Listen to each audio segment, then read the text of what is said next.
This is a variety that I crossed probably about 3 years ago.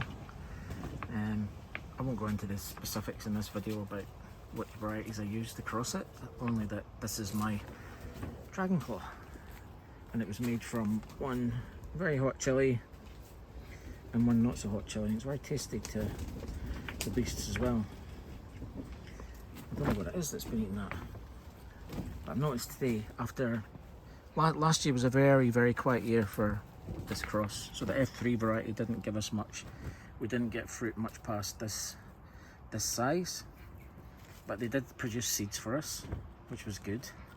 So those seeds have produced our F4, and the F4 is back to this again. Now I've got a short somewhere on the channel where you can go and look, where I've got holding a big handful of the F1 of these, and the F1 of them didn't have any heat in it at all. So basically it looked like a Cayenne, but it was heatless. So it'll be interesting to see how this one turns out. Hopefully it's got a little bit of heat in it, but if it doesn't, I'm not going to complain, because I quite like the idea of a sweet pepper that looks like this. This variety is a kind that I've just started growing this year. Again, it's very tasty to the slugs. You can tell it's slugs because of the little slug trails all over it now on this one. I don't know where they're coming from. I've looked for them, but I can't find them. However, this is one I saw quite late on, towards the end of the seed season. I'm just checking for pests, other pests. There aren't any. Getting eaten a bit. Take these leaves off. Yeah, they've been getting eaten a little bit. That looks more like flea beetle than slug. But I saw these ones. Now, these were a pack of 9 varieties, I think. 9 varieties? I think it was 9 varieties. And they were chilies developed by the Chinese space program for growing in space. Hopefully there are no slugs in space. That's terrible. There must be one sitting on this plant somewhere. It hasn't, however, it hasn't affected the fruit as yet, although something's had a nibble out of that one. So we'll wait and see how that goes. But this one is the HJ1. I'll put in the comments where I got them from and what they were. They've all got individual names, but I was just putting down their shorthand on the labels. I believe there's another one here somewhere. This is another one, I think. Yep, so this was the HJ3. And again, it looks like a target for the beasts, but I thought it'd be interesting to grow them. That's the HJ1, by the way, and that's the HJ3. And I don't think there's any fruit on this one yet. Got a bit of drop off with it. It being at the back, it's probably not getting as much attention as elsewhere. Kind of rife with the slugs at the minute. That's our Capsicum pubescens, that's our Montifar. And it looks like it's had visitors in the night as well. I'll have to do something about that. But yeah, that one there and this one, plus I think I've got an HJ2 over in the small greenhouse, are the only ones out of all the 9 that germinated and gave us a plant. And well, going by the state of these two with the beasts and stuff, I think we're lucky to have those. But we'll see how they go. But again, I don't know if it's been a worthwhile experiment or not. Maybe just a waste of time. Maybe they just don't like this climate. They prefer the vacuum of space. They've not ate cocoa yet. You not ate you yet, son? No? No, nothing to say today. You're awfully quiet. So directly across from all the pots, we have some pepper plants in the ground, and they're not doing all that great. I don't think there's much nutrition in this ground. I think the garlic cleared it out, and I also think this tree spinach is maybe taking up a lot of their nutrients. They're affecting the tomatoes as well. They're tiny little spindly things. But it's not affecting the amount of fruit that's growing on them. This plant in particular I want to draw attention to. This is, I call it an ashiq, basically named after the Indian restaurant where I saved the chilies from. So I don't know what variety these are, but they're very, very jalapeno-like. The plant's usually bigger than this, and the peppers are usually bigger than that as well. But they point up the way, which I've not seen in a jalapeno before, which is unusual.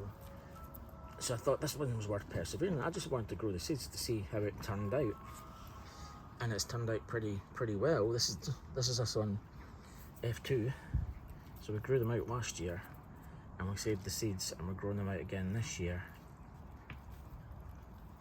And they're wonderful. I don't know what variety they are, so if anybody wants to pipe in and tell me what they think they might be.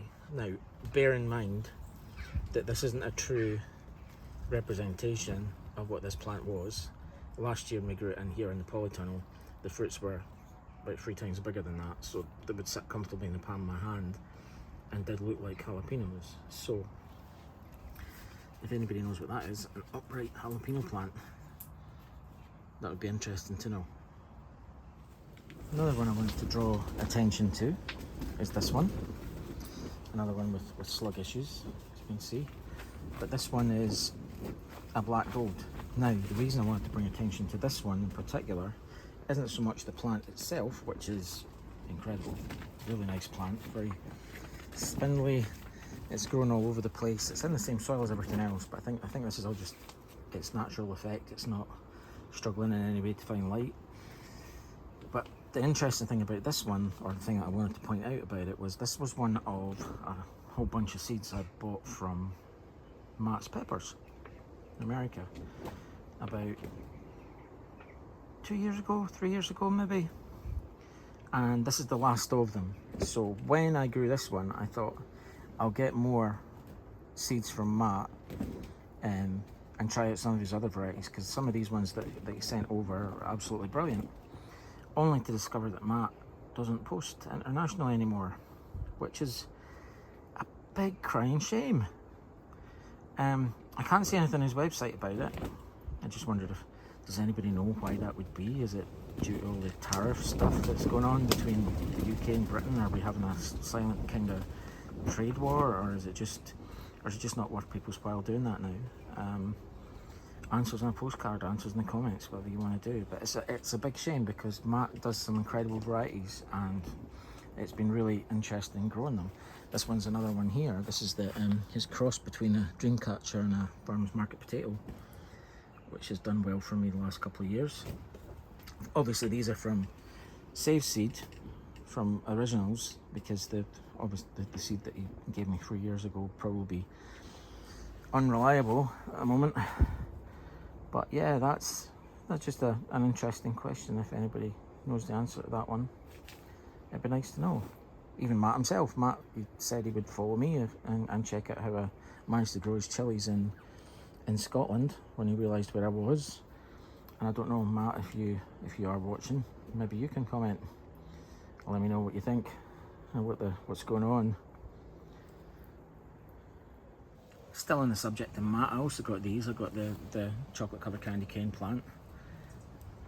And out of interest, because I've only grown these for a couple of years, the first year I had it didn't do so well. Last year I grew it in the ground and I got some great peppers, but they were all really, really low in the plant, almost touching the ground. And I can see that's what's happening again. The flowers appearing quite low. Are these supposed to be this size, or am I doing something wrong? Should they be bigger? Because last year's plant was exactly the same. I didn't have a problem getting fruit off it. There was lots of fruit, but again, as I say, it was all low hanging, almost touching the ground. But yeah, if anybody knows if that seems about right to you, or if it should be bushed out a bit more, and we'll see what I can do next year. Treat it as a learning experience. Now this greenhouse, I had a lot of issues with this year. First off, wildlife came in, dug up all the beds. This is all soil from underneath the compost layers in here that have been built up over the years.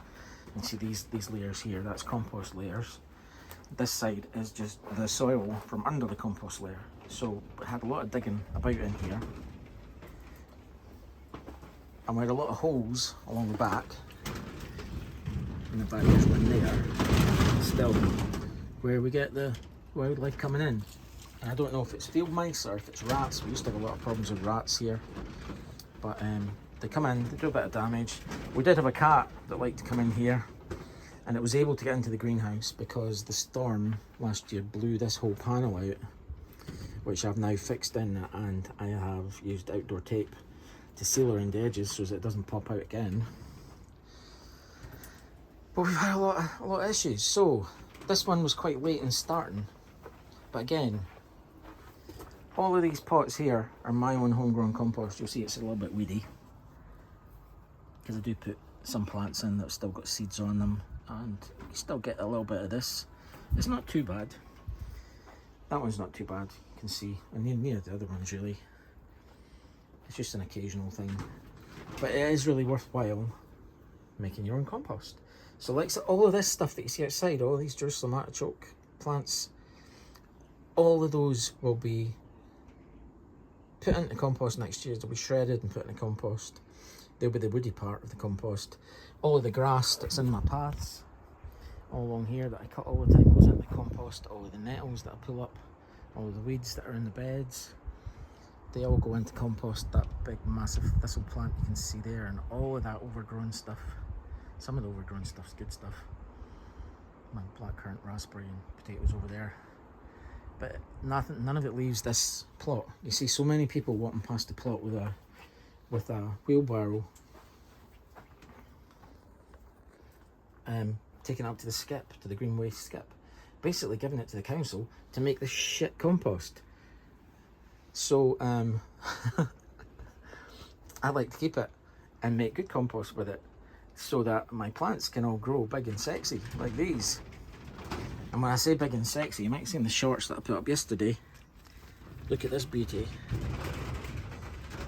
This is a Lesia chili, and I got this from Rare Seeds. So that's America, the Baker Creek heirloom seeds company in America. I got these like probably 2 years ago.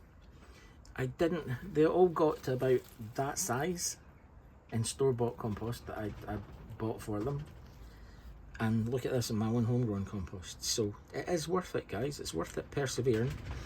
All it takes, it actually takes less effort. Just put it all into a big box somewhere that's open to the ground. Put it all together and let nature take its course. That's all you need to do. It's not really a lot of effort to make your own compost, and it's a lot cheaper.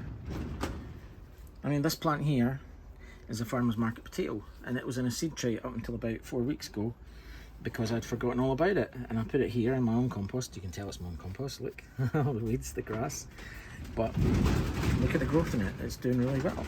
This one here, again, another sweet pepper. This is a Corno di Toro Rosso, so that's the pointed sweet peppers, and look at the crop that's coming on them. That's around the back here, everywhere. It's incredible. It's incredible how efficient the compost is. Another sweet pepper. I usually have a lot of difficulty growing sweet peppers. And this one here is a Doja Spag. And that was the door slamming. Very frightened dog.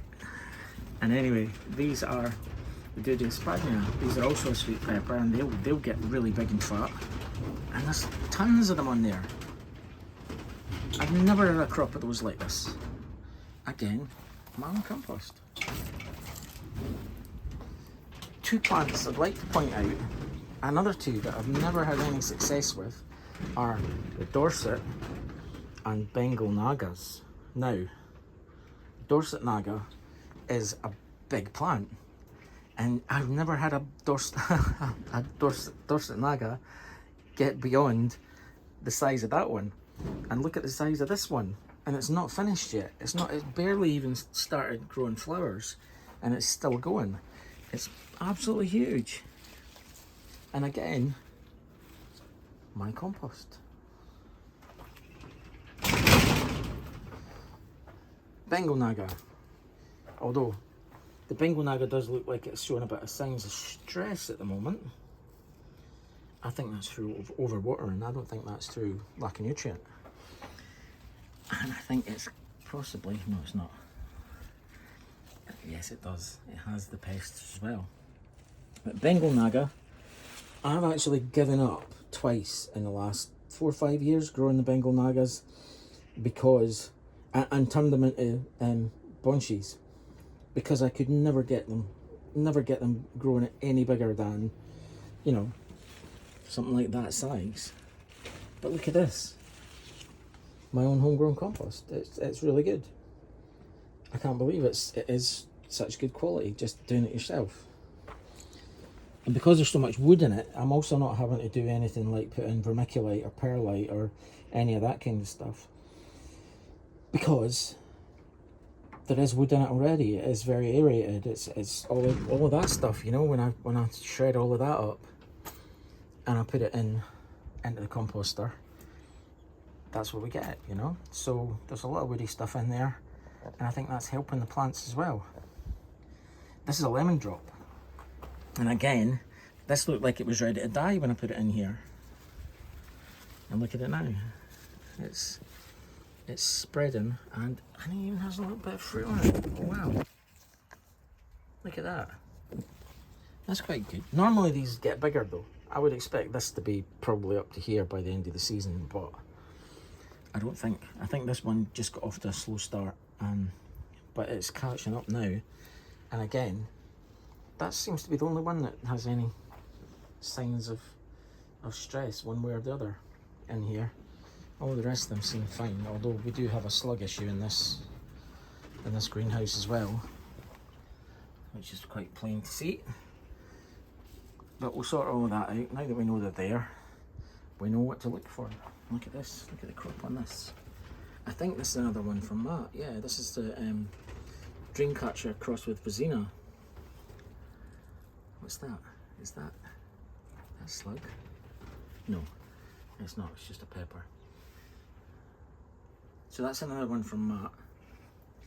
Over here I've got an Onivec, and they're growing really well at the moment as well. This one is a, oh yeah, bugger. That's the HJ1. So that's the other one of those Hong Kong, or those Chinese space chilies. But that one's been getting eaten, look at that. Oh no. That's terrible. Oh, and so is that one. Oh no. Oh well. They just have to come off. Maybe the plant will get a little bit bigger, but that's a shame. That's terrible. Something, I don't think that's slugs. That's creatures. And I think they changed their mind pretty quick when they started eating at that end. But then again,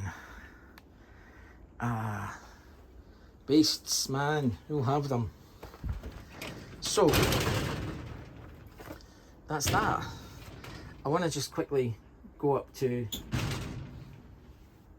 there. There's another greenhouse there actually, but I want to go pop up and see my squashes and see how they're getting on. And well, the answer I already know is terrible. So little greenhouse again. This is another one that had a massive issue after the storms. All of these panels had blown out, so I had to basically take the panels from the old greenhouse that had been destroyed, which are lying over there, and doctor them to fit this one, and then tape them all in. So they're all now taped in and sealed in, etc., so that they won't blow out again, I hope. But in here we have these were all the last of the chili, so these have literally only been in here a couple of weeks. And these were all the chili plants that were still in their seed trays and that I had no use for, and I was actually going to throw them out. But look at all the growth on them now. This is a chombo. It's probably my favourite chinense. It makes fabulous sauce. It's better than a red habanero, I would say. It's derivative of a red habanero, but when I planted it in here, that was the biggest leaf on it, and it was only yay high. That was the biggest leaf, and I didn't think it was going to survive at all. So everything in here is just an exercise in, well, I would say Project Hail Mary, Last Chance Saloon. Here's a dragon claw. I showed you the dragon claw in the polytunnel, which is a lot bigger than this, and this one was struggling a little bit and was going to go in the compost. But look at it now, it's big. Last minute decided to get some cucumber, and I couldn't grow it in time, and so I went out and cheated and bought this one in a garden centre. Don't shoot me. I've already got a few. It's just a mini cucumber plant, so that one will probably be ready in a few days, followed by that one, because that one will probably drop off, followed by that one, etc. We like our little cucumbers. I usually like to buy probably like 2 or 3 plants, but then I find that we're kind of swamped with cucumbers and desperately try to find people to give them away to before they have to go in the compost heap. This one here is a jalapeno M. We'll have another one of those through in the polytunnel, but this one here was again, like all the others, was dead in its feet in its little tray, and now you look at all the new growth on it, and it's coming along just nicely, so I might get a few off it. I've got little jars that size at home that I can make just a little amount of pickled jalapenos with, from just this one plant, if it produces any. If not, I can make some jelly with it. I like making jalapeno jelly. This one here is a lemon giant. It's not giant by any means, but again, it was one that looked like it was going to die, but that has come good and is now looking like it's going to survive. What I really wanted to grow this one for wasn't really to get the fruit, wasn't really to get the fruit for use. I really want the seeds because I love this variety, and the fact that I'd have this and it will produce at least some seeds, even though it's a bit stunted, means that I can have a better run at it next year with better compost and see how we go. It's another chic. So this one hopefully will grow better than the one that's in the ground along there. I go with another one of these upright jalapeno types. These ones should get a lot bigger than the other one. So keep an eye on them. Again, anybody knows what they are, what they think they might be, give me a shout. This one here is a cayenne, and we have some little cayennes on it. I don't know how well that's going to go. And this here has got a label saying Matapino, so yeah, it's not. This isn't a Matapino. It was in the seeds, the Matapino seed bag given by Matt, but it's obviously clearly not a Matapino. I mean, for a start, if it was a Matapino, it wouldn't have got that big. Not with me growing it anyway. It would probably be a little tiny thing, and it would probably die because that's they're not easy to grow. This one got fruit on it a little bit. We'll find out shortly what this one is, so we'll keep an eye on that and find out what it really is. I don't know what it is just looking at it. Just looking at the leaves on it, I'm thinking it's some kind of frutescence rather than an annuum. But we'll watch it and mind you, it looks like an annuum, doesn't it? With the pairs of leaves like that. But we'll keep an eye on it. So let's go and look at the squashes now, for God's sake. So here are the 20 squash plants I planted. 1, 2, 3, 4, 5, 6, 7, 8. 12 of them, you'll see little sort of orphaned twigs sticking in the ground, marker spots, were eaten by whatever comes out in the middle of the night and eats squashes. Now, this is a good visual representation of how slugs operate. So, this whole area, 20 plants, and 8 in that corner.